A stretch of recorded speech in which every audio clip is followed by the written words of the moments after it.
حضرت حکیم الامت مولانا اشرف بھائی صاحب تھانوی رحمۃ اللہ علیہ بہت سے لوگوں کو انہوں نے خلفاء بنایا، اپنا مجاز بنایا کہ بھئی اب تم الحمدللہ دین صحیح طریقے سے سمجھ بھی گئے ہو اور فی الجملہ اس کے اوپر کاربند بھی ہو، تو اب ہم تمہیں اجازت دیتے ہیں کہ دوسروں کو بھی بیعت کر لیا کرو، دوسروں کو بھی تلقین کر لیا کرو۔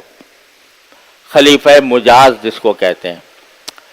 آج تو خلافت بڑی سستی ہو گئی ہے، جو ذرا سا چند دن کسی مرشد کے پاس رہ لیا تو بہت جلدی اس کو خلافت عطا کر دی جاتی ہے، لیکن حضرت حکیم الامت قدس اللہ تعالیٰ سرہ کا جو طریق ہے اس میں خلافت تو کجا، بیعت جو ہے وہ بھی جلدی نہیں کرتے تھے۔ فرمایا کرتے تھے کہ اصل چیز اصلاحی تعلق ہے، بیعت نہ فرض ہے، نہ واجب ہے، نہ کوئی ایسی لازمی چیز ہے کہ اس کے بغیر انسان کی نجات نہ ہو۔ ایک برکت کی چیز بے شک ہے، لیکن اصل کام جو ہے وہ اصلاح کا ہے، اور اصلاح ظاہر کی بھی اور باطن کی بھی۔ تو اصل کام جو ہے وہ یہ کہ کسی شیخ سے تعلق قائم کر کے آدمی اپنے ظاہر و باطن کی اصلاح کرے۔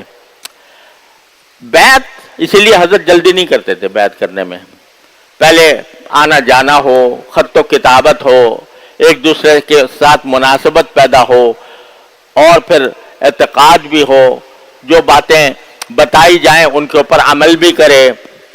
یہ سب دیکھنے کے بعد جب دیکھتے تھے کہ اب یہ صحیح راستے پر پڑ گیا ہے تو اس وقت بیعت بھی کر لیتے تھے۔ تو بیعت میں بھی جلدی نہیں کرتے تھے، اور بیعت کرنے کے بعد خلافت دینے میں بھی جلدی نہیں، بلکہ اس کو ہر طرح سے جانچتے تھے، اور جانچ کر پھر کسی کو اجازت دیا کرتے تھے کہ بھئی آگے تم اب میرے سلسلے میں دوسروں سے بیعت بھی کر سکتے ہو، ان کو تلقین بھی کر سکتے ہو۔ لیکن ان جن کو بیعت کی اجازت دی، تلقین کی اجازت دی، جس کا مطلب یہ ہے کہ ظاہری اعتبار سے انہوں نے وہ کورس مکمل کر لیا تربیت کا، اور اس تربیت کا کورس مکمل کرنے کے بعد اس لائق ہو گئے کہ وہ دوسروں تک بھی اس بات کو پہنچائیں اور دوسروں کو بھی اپنے جیسا بنائیں۔ اس کے باوجود ہر خلیفہ کو یہ ہدایت ہوتی تھی کہ ہر وقت اپنے اوپر کڑی نظر ڈال کر دیکھتے رہو کہ مجھ سے کہاں غلطی ہو رہی ہے۔ حضرت حکیم الامت قدس اللہ تعالیٰ سرہ بہت رکھ دیکھ کر بیعت کرتے تھے، اور بہت رکھ دیکھ کر کسی کو خلیفہ بناتے تھے، اور اگر خلیفہ بنانے کے بعد اس کی نگرانی بہت سخت کرتے تھے، اور اگر اس نگرانی میں پتہ چلا کہ اس میں فلاں بات ابھی تک باقی ہے، خلافت واپس لے لیتے تھے۔ بھئی تمہیں خلافت دی تھی، اب نہیں، جب تک فلاں تم اپنی اصلاح نہیں کرو گے تمہاری خلافت واپس ہے۔ کئی لوگوں کے حضرت کے بڑے بڑے ایسے حضرات جو جلیل القدر خلفاء کہلاتے تھے، ان سے بھی حضرت نے خلافت واپس لے لی۔ کس وجہ سے واپس لے لی؟ کہ جو توقع تھی کہ یہ اپنے نفس کی نگرانی کریں گے، وہ نگرانی میں فرق آ جاتا۔ تو ایک خلیفہ تھے حضرت والا کے، وہ حضرت کے پاس تشریف لائے، حضرت کے یہاں خانقاہ میں مقیم ہوتے تھے خلفاء، اور اپنی اصلاح کرایا کرتے تھے۔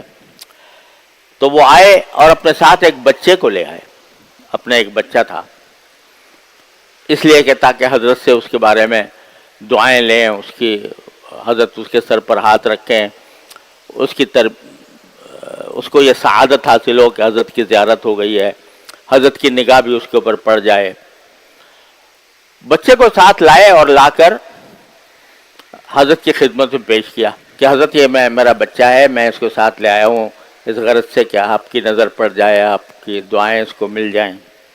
حضرت نے خیر مقدم کیا، یہ بڑی اچھی بات ہے، اللہ تعالیٰ تمہارے لیے اس کو بہتر بنائے، صدقہ جاریہ بنائے۔ پھر پوچھا کہ آئے کیسے، یعنی کس سواری میں سوار ہو کر آئے؟ تو انہوں نے کہا جی ریل میں آیا تھا۔ کہا کہ بچے کی عمر کیا ہے؟